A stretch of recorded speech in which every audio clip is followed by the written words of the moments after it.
नमस्कार। रूबरू के इस अंक में आपका एक बार फिर से बहुत बहुत स्वागत, बहुत बहुत अभिनंदन।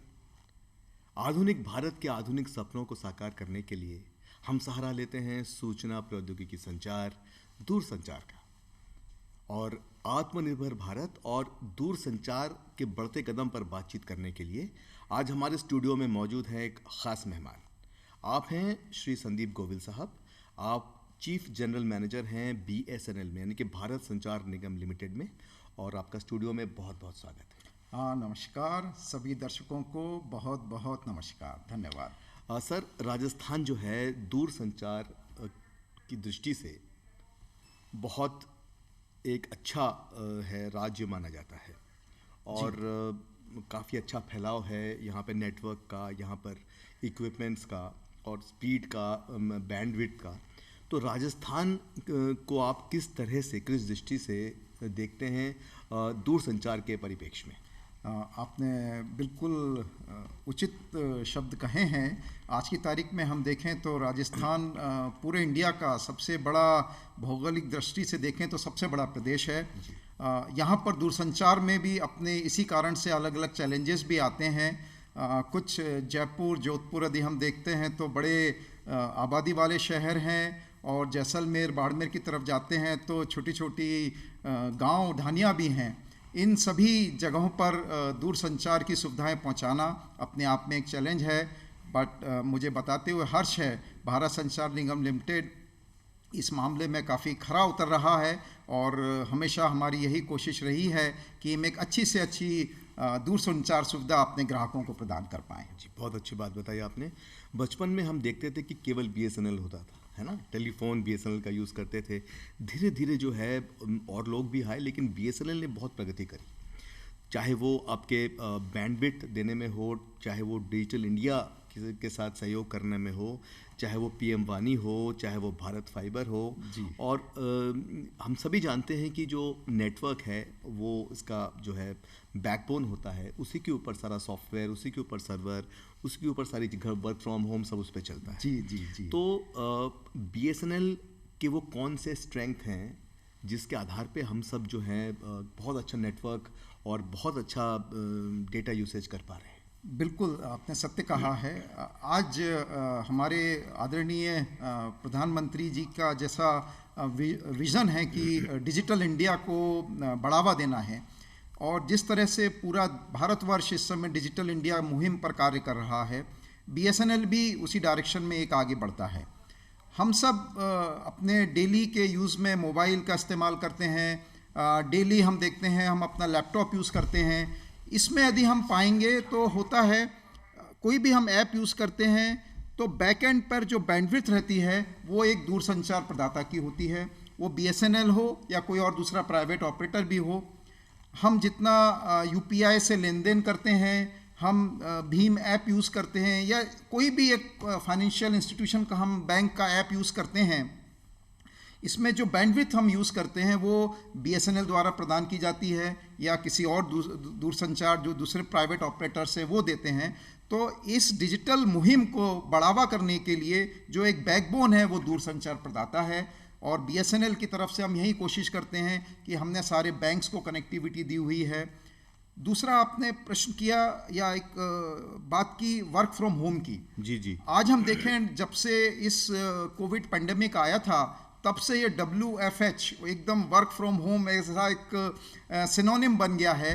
बच्चे हैं तो वो ऑनलाइन क्लासेस घर पर कर रहे हैं, जिनको कार्य करना है वर्क फ्रॉम होम वो घर से बैठकर कर रहे हैं। जी, इस घड़ी में E-लर्निंग है, यानी इस तरह इस समय पर हम सभी को अपने घर में एक हाई स्पीड बैंडविड्थ की जरूरत पड़ती थी, एक हाई स्पीड इंटरनेट की आवश्यकता हो गई है। BSNL ने Bharat fibre to the home FTTH की सर्विस, इसको एक काफ़ी पॉपुलर किया। हम लोगों ने यही एक कोशिश की कि हम हर घर तक फाइबर पहुंचा पाए। अच्छा। और भारत फाइबर स्कीम के तहत आप यकीन नहीं करेंगे, ये पैंडेमिक के दौरान में पूरे इंडिया में यदि हम बात करते हैं तो 1 लाख से ज़्यादा कनेक्शंस हम लोग हर महीने में दे रहे हैं। हम लोगों का यही प्रयास रहा कि जो स्टूडेंट है वो एक अच्छी उसको बैंडविड्थ मिले, 30 Mbps से लेके और 300 Mbps तक के स्पीड का इंटरनेट कनेक्शन हम उस स्टूडेंट को उसके घर पर हम दे पाए। जी। ये हम इसमें ये अपनी बीएसएनएल की बड़ी उपलब्धि मानते हैं कि डिजिटल इंडिया को आगे बढ़ाने के लिए हमने इस तरह से प्रयास किया कि किसी सॉफ्टवेयर में काम करने वाले व्यक्ति को अपना काम करना है तो वो अच्छी तरह से कार्य कर सके। ऑनलाइन क्लासेस है, ई लर्निंग है, उस सभी में बीएसएनएल ने अपनी एक भूमिका निभाई है। जी जी। और हमारा यही विचार रहा है हर गांव में, हर छोटे छोटे कस्बे तक बीएसएनएल पहुंच पाए। जी। और मैं आपको बताते हुए मुझे हर्ष है कि आज राजस्थान के करीब 350 टाउन्स और कस्बे तक हमने ये भारत फाइबर एफटीटीएच की सुविधा पहुंचा दी है। और हमारा यही प्रयास है कि सभी लोग इसका इस्तेमाल बहुत करें। अच्छी बात आपने बताई। देखिए सर, शहर के अंदर नेटवर्क की अवेलेबिलिटी रहती है ना, एक नहीं तो दूसरा, नहीं तो तीसरा।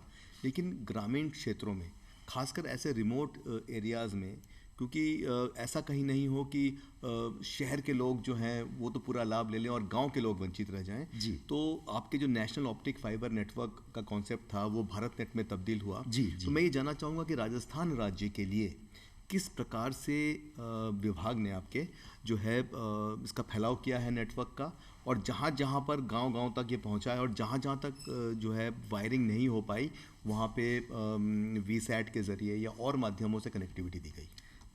अगेन मैं यही कहूँगा, ये हमारे प्राइम मिनिस्टर साहब का विज़न था कि हर ग्राम पंचायत को एक डिजिटल कनेक्टिविटी से जोड़ा जाए। इसी डायरेक्शन में ये national optical fibre network NOFN, जिसका कि नाम अब भारत नेट कर दिया गया है, इस भारत नेट के तहत हमारा यही प्रयास रहा कि हम हर ग्राम पंचायत को एक high speed optical fibre connectivity से जोड़ पाए। BSNL ने इसमें एक बड़ी भूमिका निभाई है। हम राजस्थान स्टेट की यदि बात करते हैं तो करीब 30,000 किलोमीटर्स ऑप्टिकल फाइबर हमने करीब 10,000 ग्राम पंचायत को कनेक्ट करने के लिए यहाँ बिछाई है।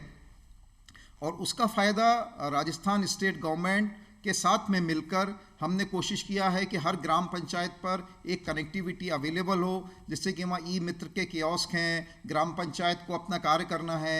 स्टेट गवर्नमेंट की बहुत सारी स्कीम्स हैं, ऑनलाइन स्कीम्स हैं, जिसका कि फ़ायदा सारे गांववासी वहीं ग्राम पंचायत से बैठकर ले पा रहे हैं। इसके अलावा CSCs भी हैं भारत वहाँ सरकार पर। की हाँ, तरफ से। काफ़ी सारे customer service common service centres हैं, CSCs हैं, जिसका कि उनको एक कनेक्टिविटी दी गई है जिससे वो उसका लाभ ले पा रहे हैं। जी जी। इसके साथ साथ में ही एक PM वाणी प्राइम मिनिस्टर साहब ने अपने इस आज़ादी के अमृत महोत्सव में इसी साल में उस स्कीम का इनॉग्रेशन किया था।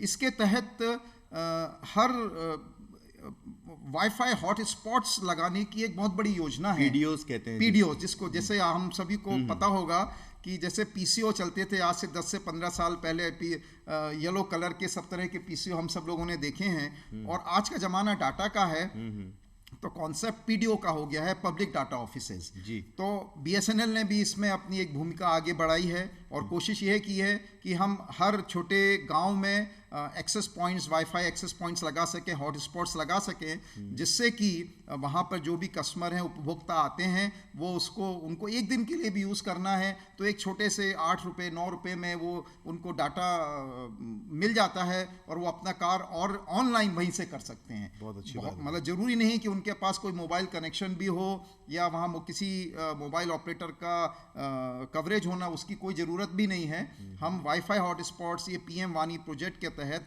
हमारी यही एक कोशिश है कि हम हर गांव-गांव में जाकर इस तरह के वाईफाई हॉटस्पॉट्स लगा सकें। बहुत अच्छी बात आपने बताई सर। मैं ये जानना चाह रहा हूँ कि इतना बड़ा नेटवर्क है आपका, इतने इक्विपमेंट्स हैं, इतने लोग हैं, है ना, ये सारी चीज़ें किस प्रकार से एम्प्लॉयमेंट जनरेशन कर रही हैं, और ख़ासकर हमारे जो युवा हैं उनको इससे जोड़कर उनके लिए एक जॉब या एक करियर जो है वो सृजित कर रही हैं? बिल्कुल, जैसे हम बात करते हैं अपना आत्मनिर्भर भारत की तरफ, तो BSNL ने भी यही प्रयास किया है कि हम अपने जितने हम एंटरप्रेन्योर्स डेवलप कर सकें।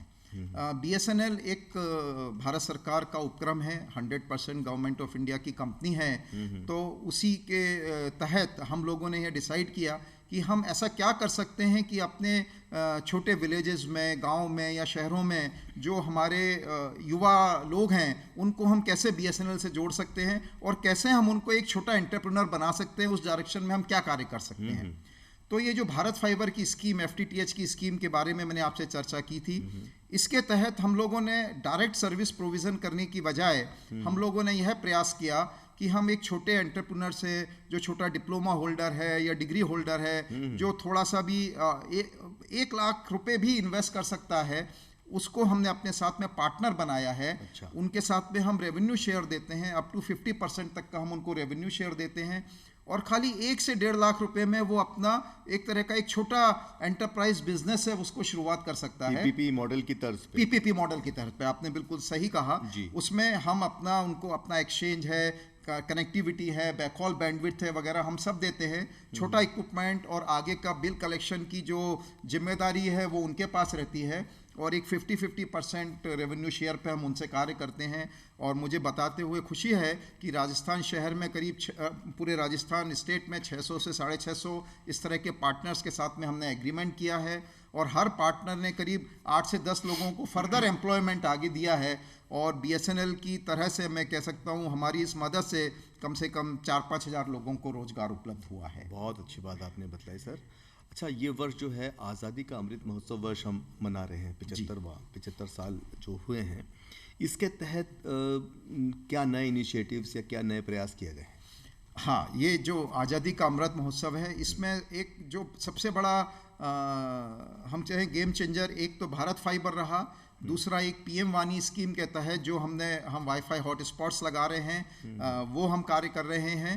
और साथ ही साथ में BSNL की यदि हम चर्चा करते हैं तो अभी हम देखें हमारा जितना भी टेलीकम्युनिकेशन नेटवर्क है, BSNL है या दूसरे प्राइवेट ऑपरेटर्स हैं, ये नई नई स्कीम्स और नई टेक्नोलॉजी की तरफ आगे बढ़ रहे हैं। अच्छा। आज हम देखें तो हम 4G और 5G की बात करने लगते हैं, आर्टिफिशियल इंटेलिजेंस की हम बात करते हैं, मशीन लर्निंग की हम बात करते हैं, IoT की बात करते हैं। वो ज़माना दूर नहीं जब हम पाएंगे कि हमारे घर में जितने भी डिवाइसेस हैं वो सब इंटरनेट से कनेक्टेड होंगी। हम ऑफिस से निकलेंगे और अपने मोबाइल पे कमांड देंगे तो हमारे घर का AC ऑन हो जाएगा, वॉशिंग मशीन ऑन हो जाएगी, माइक्रोवेव ऑन हो जाएगा, और जब तक हम घर पहुंचेंगे शायद खाना बनाया हमें मिल जाएगा। वो दिन अभी बहुत दूर नहीं है, और बहुत शीघ्र ही हम लोग इस माहौल में पहुंच पाएंगे। जी, बहुत अच्छी बात आपने बताई। एक तो सर इतना बड़ा नेटवर्क है, इतना बड़ा उसमें बड़े बड़े सिस्टम्स लग रहे हैं, उनमें जुड़ाव है, तो एक तो इन सारी चीज़ों को हैंडल करते समय आम जन के लिए, हमारे दर्शकों के लिए क्या क्या सावधानियां बरतें, एक, और दूसरा इनको साइबर सेफ रखने के लिए, साइबर सुरक्षा की दृष्टि से आपके विभाग की तरफ से क्या प्रयास हैं ताकि कोई भी अनाधिकृत व्यक्ति जो है आपके इस पर हैकिंग नहीं करे या अटैक नहीं करे? ये आज के संदर्भ में बहुत ही उचित परिप्रेक्ष्य में हम देखा जाए, जिस तरह से साइबर अटैक्स कह लें या हैकिंग कह लें या एक साइबर अपराध जिसको हम कहते हैं, जिस तरह से हमारी सोसाइटी में इस समय हो रहे हैं, उनसे बचकर चलना सभी के लिए बहुत बहुत ज़रूरी है। यदि हम दूरसंचार प्रदाता की तरह से बात करें तो हमारे मोबाइल नेटवर्क पे हम लोगों को कई बार बहुत से ऐसे SMS आते हैं या इवन व्हाट्सअप मैसेज भी आते होंगे कि आज आपकी 1 लाख करोड़ की लॉटरी लग गई है। मैं सभी दर्शकों को यह बताना चाहूँगा कि इस तरह के किसी भी SMS पर कभी भी यकीन ना करें, और उसमें यदि कोई लिंक भी कभी दी हुई रहती है तो उस लिंक पर कभी भी क्लिक ना करें, कि ये सब फ्रॉड है और अल्टीमेटली हमको किसी ना किसी मुश्किल में आगे डालेगी। जी, बहुत बार ऐसे SMS भी आते हैं कि आपका KYC ख़त्म हो गया है, आपका सिम ब्लॉक कर दिया जाएगा, कृपया करके इस नंबर पर आप कांटेक्ट करें, और टीम वीवर से उसको जो है प्रॉब्लम में डाल दें। जैसे ही हम इस तरह का, और वो आपको कहते हैं आप इस लिंक पर क्लिक करें, लिंक पर क्लिक करते हैं तो कोई एक सॉफ्टवेयर डाउनलोड हो जाता है और पूरे मोबाइल का कंट्रोल उस आदमी के पास में जा सकता है। सारे की इंप्रेशन सारे आप जो भी इसमें प्रेस करेंगे, यहाँ पर आप आपका यूजर नेम पासवर्ड डालेंगे, वो उनको वहाँ दिखने लग जाता है। जी सर। तो मेरी सभी दर्शकों से बिल्कुल यही अनुरोध है, इस तरह की किसी भी लिंक को, SMS को कभी यकीन ना करें और कभी ना उसके ऊपर क्लिक करें, क्योंकि कोई भी, ना तो कोई बैंक है ना कोई सर्विस प्रोवाइडर है, कभी भी इस तरह का कोई मैसेज अपने उपभोक्ताओं को नहीं भेजता है। और हमेशा इससे बचाव ही, मुझे लगता है कि बचाव से चलना ही सबसे बड़ी सुरक्षा बचाव है। तो आपने बहुत बहुत अच्छी बातें बताई सर।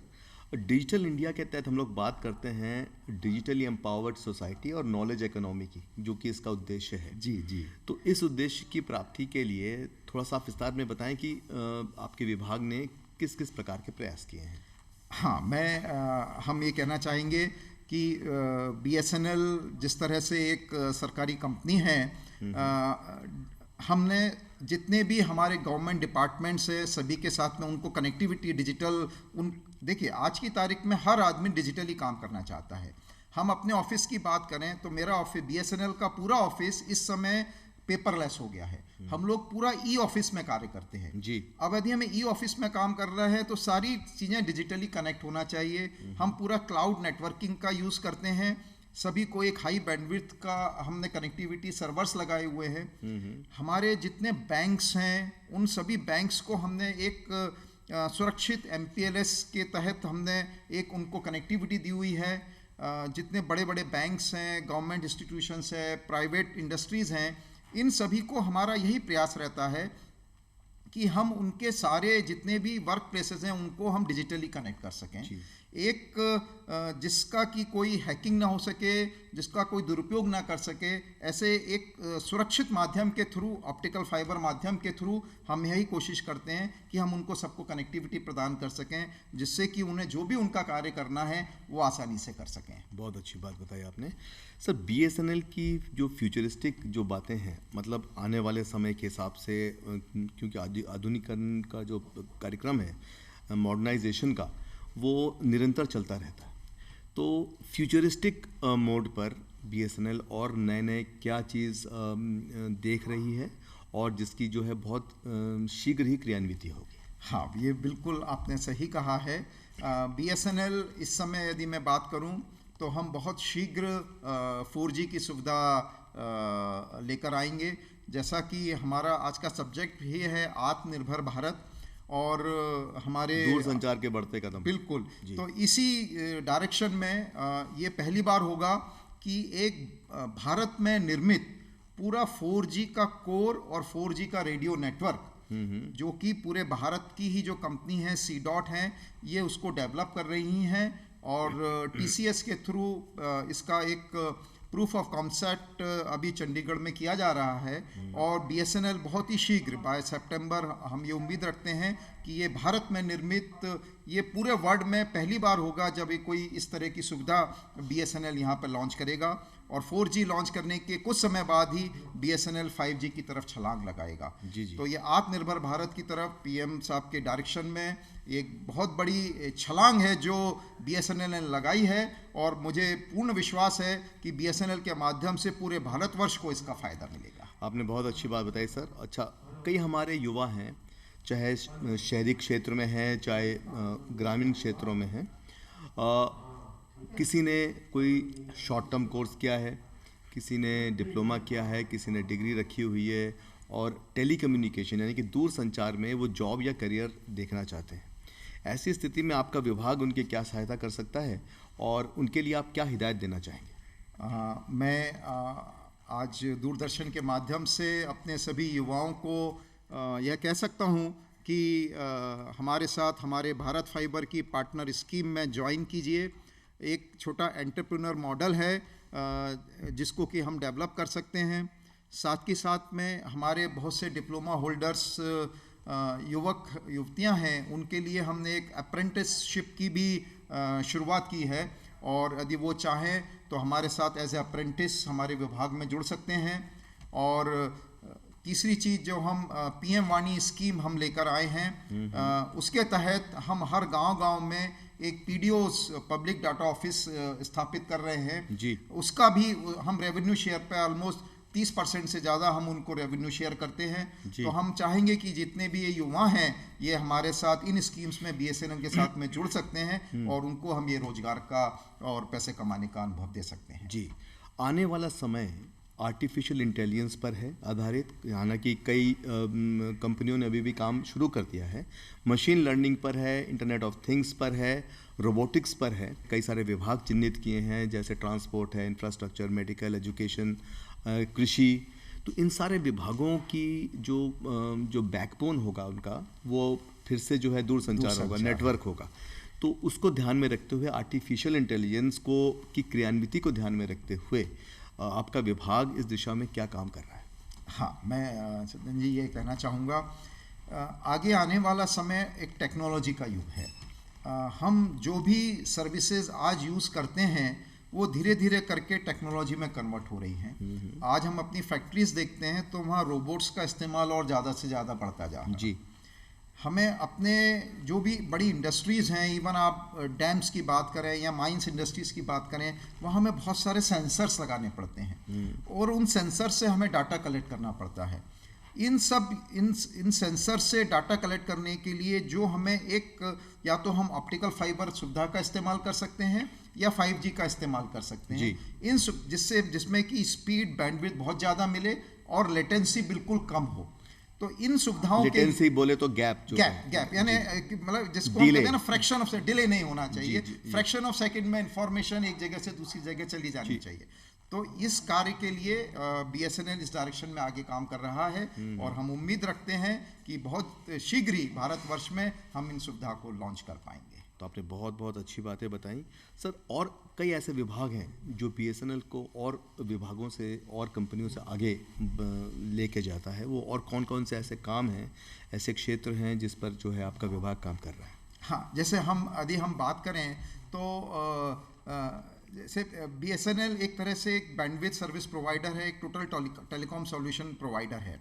अब हम स्टेट गवर्नमेंट्स में यदि बात करते हैं तो अभी हम जैसे NHAI है, national highway authority of India है, या रोड डेवलपमेंट प्रोजेक्ट्स हैं। अब इनके जितने भी प्रोजेक्ट्स ऑल इंडिया में चल रहे हैं, इनको मॉनिटरिंग करने के लिए डिफरेंट जगह पर डिफरेंट सेक्शंस बनाए जाते हैं। अच्छा। उन सेक्शंस में कितना काम हुआ है उनकी एक प्रॉपर वीडियो रिकॉर्डिंग होती है। Now this all needs to be transported in real time to the centre. Call centres का इस्तेमाल करना है, अभय कमांड कंट्रोल सेंटर्स हैं। तो इन सब को स्थापित करने के लिए जो भी हार्डवेयर और सॉफ्टवेयर देने की सुविधा है वो BSNL हमेशा देने के लिए अग्रसर रहता है। बहुत अच्छी बात है। मन तो कर रहा है कि आपसे बहुत सारी बातें करें और समय का थोड़ा सा जो है अभाव है।